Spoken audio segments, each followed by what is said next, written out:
Telangana journalist forum ఆధ్వర్యంలో నిరుద్యోగ సమస్య పైన ఈ యొక్క రౌండ్ టేబుల్ సమావేశాన్ని నిర్వహిస్తున్నటువంటి సోదరులు అర్రోజు రమణ గారు, అదేవిధంగా ఈ సమావేశంలో ముఖ్య అతిథులుగా మా అందరికీ ఉద్యమ స్ఫూర్తిదాతగా నిలిచినటువంటి తెలంగాణ ఉద్యోగుల సంఘం నాయకులైనటువంటి ఒక మా అన్న విఠలన్న, అదేవిధంగా సీనియర్ శాసనసభ్యులు మా అందరికి కూడా తెలంగాణ ఉద్యమంలో స్ఫూర్తిదాతగా నిలిచినటువంటి జర్నలిస్ట్ సంఘం నాయకులు మాజీ శాసనసభ్యులు క్రాంతి అన్న, పాపారావు గారు, శ్రీధర్ అన్న గారు, ప్రొఫెసర్ సీతారామరావు గారు, అదేవిధంగా మారుతి సాగర్ గారు, తుంగబాలు గారు, అశోక్ గారు, ఇజాజ్ గారు, మోహన్ రమావత్ గారు, సింధు, ప్రత్యూష, బుక్యా శేఖర్ గారు, ఇంకా చాలా మంది పీవైఎల్కి సంబంధించిన నాయకులు అందరికీ కూడా, మీడియా మిత్రులు అందరికీ పేరు పేరున నమస్కారం. నాకు యాక్చువల్గా ఆకలి అవుతుంది, అందుకే నేనే ముందు మాట్లాడతా అని చెప్పినాను. అట్లా భోజనం ఉన్నా కానీ కడపై తాగదు కదా. అయితే ఉద్యోగం ఒక వ్యక్తిగత అవసరమే కాదు, వ్యవస్థ అవసరం కూడా. చాలామంది పాలకుల యొక్క ఆలోచన కానీ లేకపోతే పెద్దవాళ్ళ ఆలోచన ఎట్లుంటుందంటే, వాడు ఉద్యోగం అడుగుతున్నట్టే వాని కోసం అడుగుతుంది కదా అనుకుంటారు. కానీ వాడు వ్యవస్థ నిర్మాణంలో వాడు ఉద్యోగిగా పనిచేసి ఆ వ్యవస్థను బలోపేతం చేసి ఆ వ్యవస్థ ప్రగతి కోసం తోడ్పడేటువంటి ఒక ఇంధనంగా, శక్తిగా మారతాడు ఒకసారి ఉద్యోగం తయారైతే. ఎప్పుడైతే ఈ పర్స్పెక్టివ్తో కనుక పాలసీ మేకర్స్ కనుక ఆలోచించినట్టయితే, providing job is not for individuals but providing job is for the strengthening of the state and the nation అనే ఒక పర్స్పెక్టివ్ వచ్చినప్పుడు ఒక పాజిటివ్ ధోరణితో అన్ఎంప్లాయ్మెంట్ సమస్యను లేకపోతే ఉద్యోగాల కల్పన సమస్యను ఆలోచిస్తారు. దురదృష్టం ఏంటి అంటే, పాలక వర్గాలు కన్సిస్టెంట్గా మనం దేశవ్యాప్తంగా చూసినట్టయితే నిరుద్యోగ సమస్యను అదొక సమస్యగా చూస్తారు. But actually it's an opportunity that you fulfil and then strengthen the nation. ఈ ఆలోచనలో ఇవాళ దురదృష్టం లేకపోవడంతో తెలంగాణ రాష్ట్రంలో పెద్ద ఎత్తున ఇవాళ నిరుద్యోగ సమస్య ప్రబలిపోయింది. దాదాపు ఇంతకుముందు అశోక్ గారు ఇంకా చాలా మంది చెప్పినారు, 40-45 లక్షల మంది నిరుద్యోగులు ఇవాళ తెలంగాణ రాష్ట్రంలో ఉన్నారు. అంటే పర్టికులర్లీ పాపారావు గారు అన్నట్టుగా అర్బన్ అన్ఎంప్లాయ్మెంట్ బాగా పెరిగిపోయింది. అంటే దీనికి ప్రధానమైనటువంటి ఒక బాధ్యత ప్రభుత్వాలదే. ప్రభుత్వ ఉద్యోగాలు ఇవ్వలేకపోవచ్చు, కానీ ఇంతకుముందు మారుతి సాగర్ గారు చెప్పినట్టుగా ఉపాధి కల్పించాలా, స్వయం ఉపాధి అవకాశాలు కల్పించాలా, నైపుణ్యం పెంచాలి. అందుకే either you provide employment either in the private or the government, or you provide opportunities for the self-entrepreneurship or self-employment, లేదు స్కిల్ బిల్డింగ్ చేసినట్టయితే కనీసం వాళ్ళ కాళ్ళ మీద వాళ్ళు ఎక్కడో ఒక్క దగ్గర బతికే అవకాశం ఉంటుంది. They will in turn contribute to the states development. దురదృష్టం ఏంటి అంటే, ఈ ప్రభుత్వం అధికారంలోకి వచ్చేనాడు చాలా వాగ్దానాలు చేసినారు. మీకు తెలుసు, చాలా మంది చాలా విషయాలు చెప్పినారు. But I still wanted to summarize ఏంటంటే చెప్పాం. చాలా వాగ్దానాలు చేసినారు. మనకు తెలుగులో సామెత ఉంటుంది, ఓడమల్లయ్య బోడమల్లయ్య అని చెప్పని. మీరంతా ఓడమల్లయ్య రాయాల. అశోక్ నగర్లో ఉన్నటువంటి అశోక్ సార్ గారి నుంచి మొదలుకుంటే మొత్తం అశోక్ నగర్ నిరుద్యోగులు, తెలంగాణ వ్యాప్తంగా ఉన్న నిరుద్యోగులంతా ఓడమల్లయ్యలు. ఓడ దిగంగానే బోడమల్లయ్యలు. గద్దెక్కిండు, గద్దెక్కంగానే బోడమల్లయ్యలు అన్నట్టుగా ఇవాళ అశోక్ నగర్ నిరుద్యోగుల పైన లాఠీలు, వాళ్ళపైన కేసులు, వాళ్లకు జైళ్లు అనేటువంటి ఒక రీతిలో ఇవాళ ఉద్యోగాలు అడిగినటువంటి ఒక నిరుద్యోగులకు ఇవాళ ఈ ప్రభుత్వం కేసులు, లాఠీలు, జైళ్లు అనేటువంటి ఒక రీతిలో ఇవాళ వాళ్ళ జీవితాలతో ఇవాళ చెలగట్టమాడుతూ ఉంది.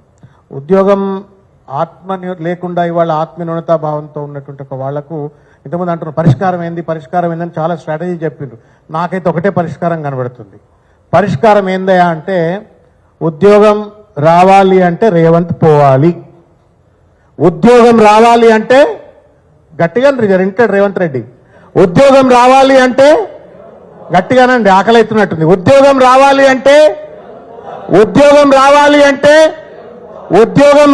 అంటే ఇదే పరిష్కారం. ఎందుకు ఈ మాట కసి కొద్ది చెప్తలేను, నేను ఏదో బీఆర్ఎస్లో ఉన్నా కాబట్టి రేవంత్ రెడ్డి మీద కోపంతో చెప్తలేను. This man lacks the perspective. పాలకుడికి భయం ఉండాలా, భక్తి ఉండాలా, ఒక పర్స్పెక్టివ్ ఉండాలా, ఏమీ లేనటువంటి ఒక బరితెగింపు రాజకీయాలు పరిపాలన ఇవాళ ఈ రాష్ట్రంలో కొనసాగుతున్న ఒక పరిస్థితి. ఇంతకుముందు ఈ మీరు మీరు మీరు చదివే ఉంటారు. This is the manifesto. ఈ మేనిఫెస్టోనే పెద్ద ఎత్తున అభయహస్తం మేనిఫెస్టో అని చెప్పని వాళ్ళు లాంచ్ చేసినటువంటి ఒక మేనిఫెస్టో. ఈ మేనిఫెస్టోలో 2 సెక్షన్స్, ఇంపార్టెంట్ సెక్షన్స్ ఉంటాయి.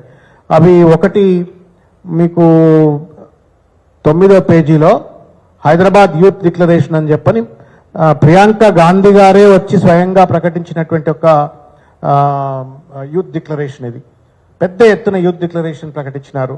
దాంట్లో అమరవీరులకు, ఉద్యమకారులకు, త్యాగాలకు గుర్తింపు అని చెప్పని, వాళ్ళ తెలంగాణ తొలి మలిదశ ఉద్యమాల్లో ప్రాణాలర్పించిన యువతీ యువకులకు ఉద్యమ వీరులుగా గుర్తించి వారి కుటుంబంలో ఒకరికి ప్రభుత్వ ఉద్యోగం ఇంతవరకు ఇవ్వాల, మరియు తల్లి, తండ్రి, భార్యకు 25,000 నెలవారీ అమరవీరుల గౌరవ పెన్షన్ అందజేత ఇది ఇవ్వలేదు. ఉద్యమంలో పాల్గొన్న యువతపై కేసుల నమోదును ఎత్తివేయడంతో పాటు వాళ్ళందరికీ కూడా ఉద్యమకారులుగా ప్రభుత్వ గుర్తింపు కార్డు అనేటువంటిది.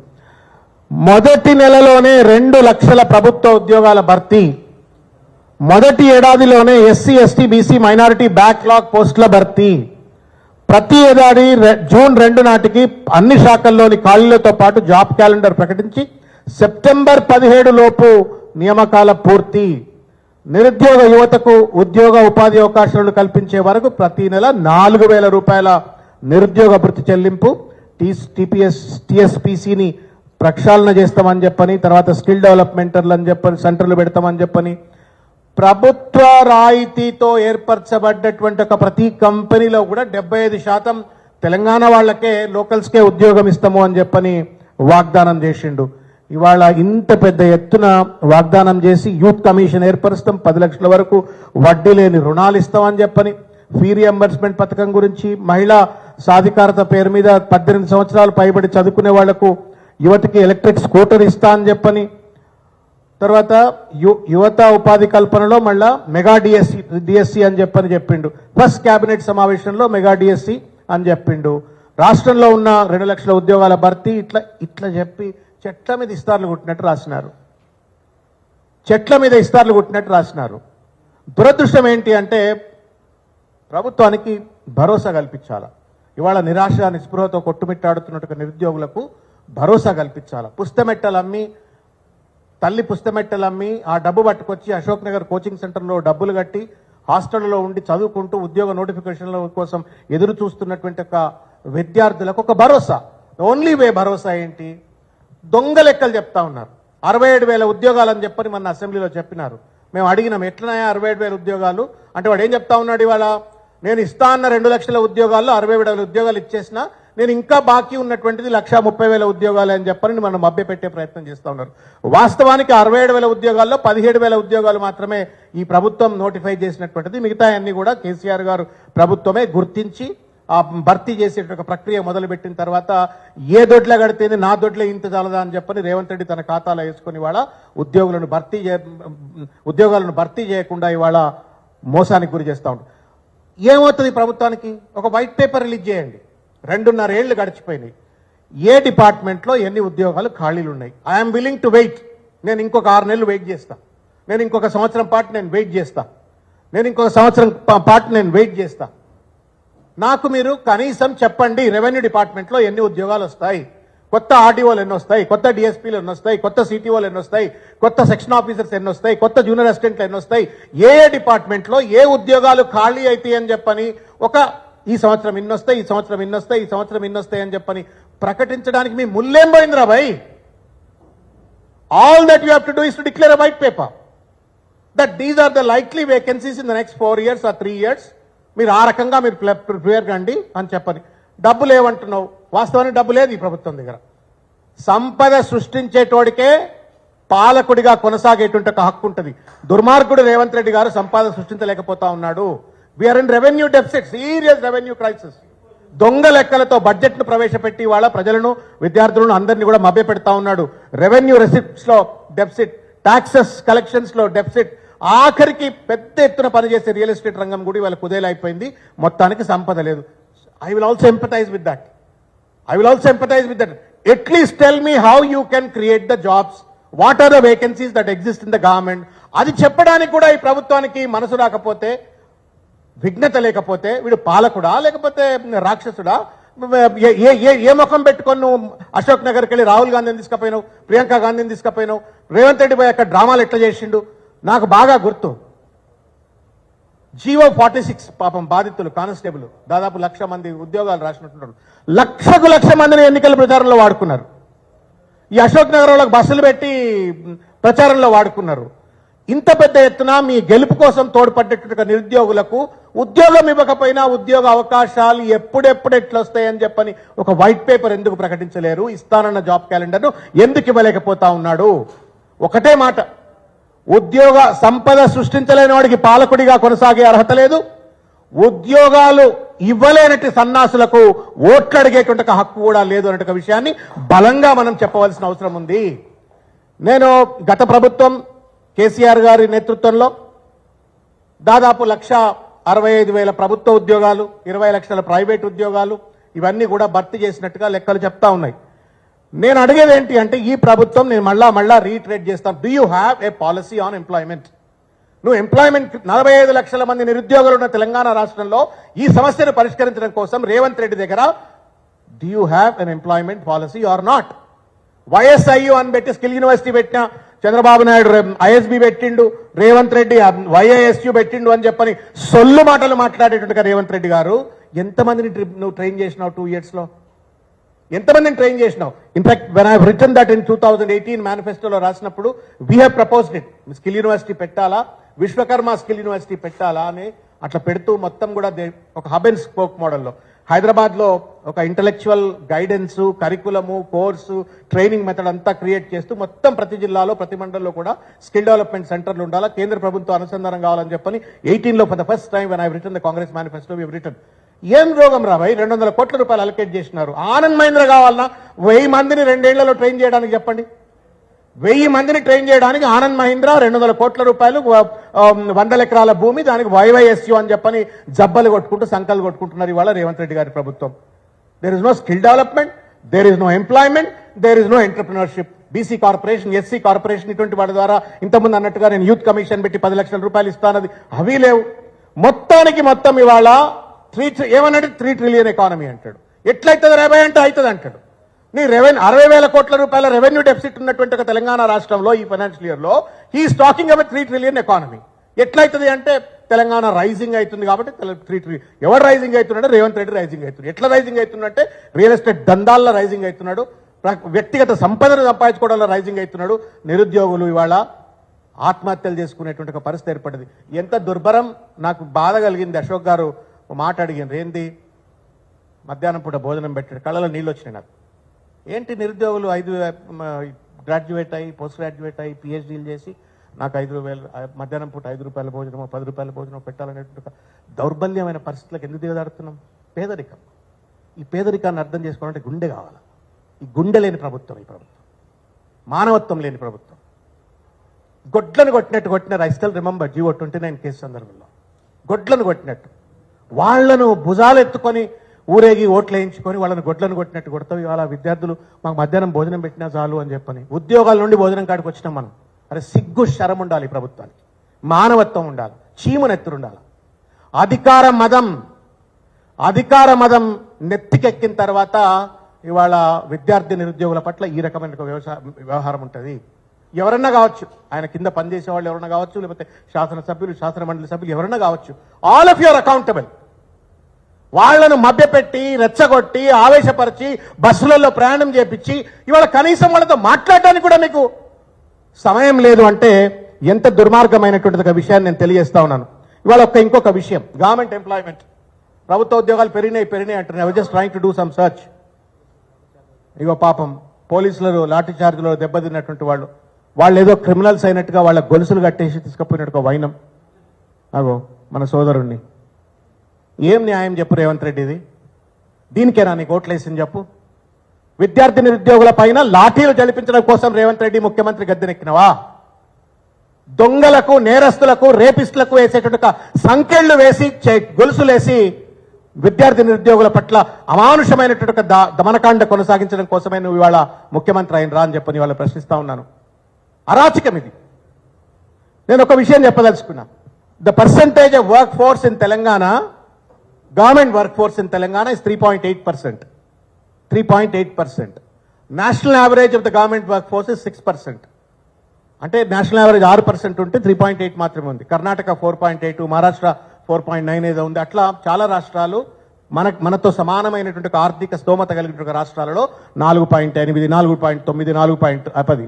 నేను చెప్పొచ్చేది ఏంటి అంటే ఈ ప్రభుత్వానికి సోయి ఉన్నట్టయితే మనము కూడా నేషనల్ యావరేజ్ తో సమానంగా ప్రభుత్వ ఉద్యోగాల సంఖ్య పెంచవచ్చు. మనసుంటే 2 లక్షల ఉద్యోగాలు ఇవ్వవచ్చు.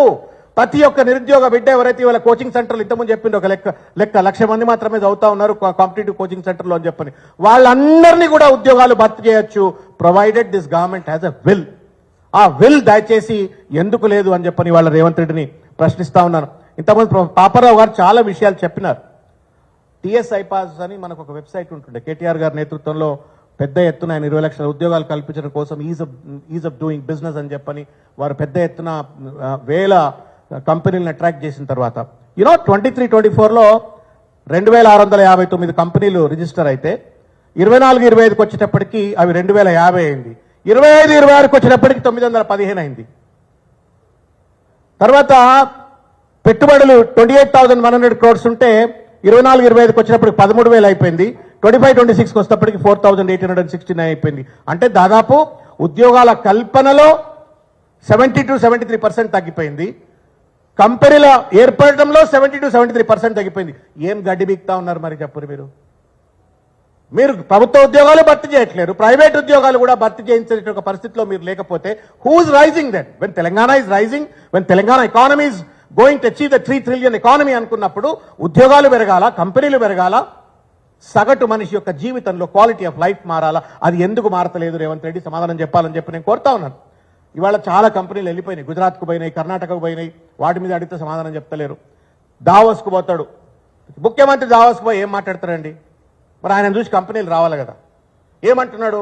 IT industry is nuclear chain reaction అన్నాక ఏ ఐటీ కంపెనీ వచ్చి తెలంగాణ పెట్టుబడులు పెడతారు మీరు చెప్పండి. అందుకే 2,659 కంపెనీలు 23-24లో ఉంటే 25-26కి వచ్చేటప్పటికి 915 రావడానికి కారణం ఏంటి అంటే ఈ పెద్ద మనిషి దావోస్కు పోతాడు. IT industry mister Rahul is like nuclear chain reaction అని చెప్పిన తర్వాత how do you convince that Telangana is a greater economy that you can make an investment అని చెప్పని ఇవాళ ప్రశ్నించే పరిస్థితి. ఎంఎస్ఎంఈ సెక్టర్లో పరేషాన్ ఉంది, ఐటీ ఉద్యోగాలు బికాస్ ఆఫ్ ఏఐ లే ఆఫ్స్ ఉన్నాయి. ఇంత పెద్ద దుర్మార్గమైనటువంటి ఒక పరిణామ క్రమం జరుగుతూ ఉంటే సందట్లో స్టడేమేగాళ్ళ లెక్క హిల్ట్ పాలసీ పేరు మీద ఇవాళ ఉద్యోగాలు కల్పించేటువంటి కంపెనీలను ఇవాళ ఊరికి బయటపడేసి ఆ కంపెనీలు మూతవేసే పరిస్థితి తీసుకొస్తా ఉన్నాడు. 5 లక్షల కోట్ల రూపాయలు దుబ్బే ప్రయత్నం చేస్తా ఉన్నాడు. ఫార్మాసిటీ దాదాపు 50,000 ఉద్యోగాలు కల్పించే ఫార్మాసిటీని ఇవాళ రద్దు చేసి పడేసి వాళ్ళ దాన్ని ఫ్యూచర్ సిటీ అని చెప్పని రియల్ ఎస్టేట్ దందాలకు పాల్పడతా ఉండు. కాబట్టి నేను ఇన్ని సమస్యలు చెప్పిన పరిష్కారం చెప్పన్నా అని మీరు అంటారు. నా దగ్గర పరిష్కారం లేదు, ఒకటే ఒక పరిష్కారం ఉంది. ఏందది? రేవంత్ పోవాలి, అనురబా జాబ్ రావాలి. ఇంటర్ రేవంత్ రెడ్డి, రేవంత్ పోవాలి, అదే పరిష్కారం, అంతకు మించి ఇంకోట్లేదు. నమ్మక ద్రోహికి ఆయన వచ్చిన మొదట్లో 6 నెలలు అయితే ఈ మాట అనకపోతుంటే 2.5 ఏళ్లు గడిచిపోయింది. నమ్మక ద్రోహం, నయవంచన, కేసులు, లాఠీలు, జైళ్లు ఇస్తున్నటువంటి ధర్మిల ఆ వ్యక్తికి ఈ ప్రభుత్వానికి అధికారంలో కొనసాగే అర్హత లేదు. మనం వచ్చే 2 ఏళ్లు గనక మేము అట్లా ఉద్యోగాలు లేకుండా ఊకమని అంటలేను, కొట్లాడదాం, అన్నిటికి కూడా కొట్లాడదాం, ప్రెషర్ పెడదాము, నోటిఫికేషన్ కానీ. But this man last his moral authority to continue in this chair. నిరుద్యోగుల పక్షాన ఒక తీర్మానం, రేవంత్ పోవాలి, జాబ్ రావాలని నినాదం తీసుకుంటే అప్పుడన్నా జర భయం పుట్టి అబ్బా నా కుర్చీకి కేసరి వస్తుందని చెప్పని, నా ఉద్యోగానికి కేసరి వస్తుందని మీకు ఉద్యోగాలు కల్పించే పరిస్థితి ఏర్పడుతుంది. కాబట్టి ఆ నినాదంతో బలంగా ముందుకెళ్దామని చెప్పని కోరుకుంటూ నాకు ఈ అవకాశం ఇచ్చిన రమణ గారికి ధన్యవాదాలు. Thank you.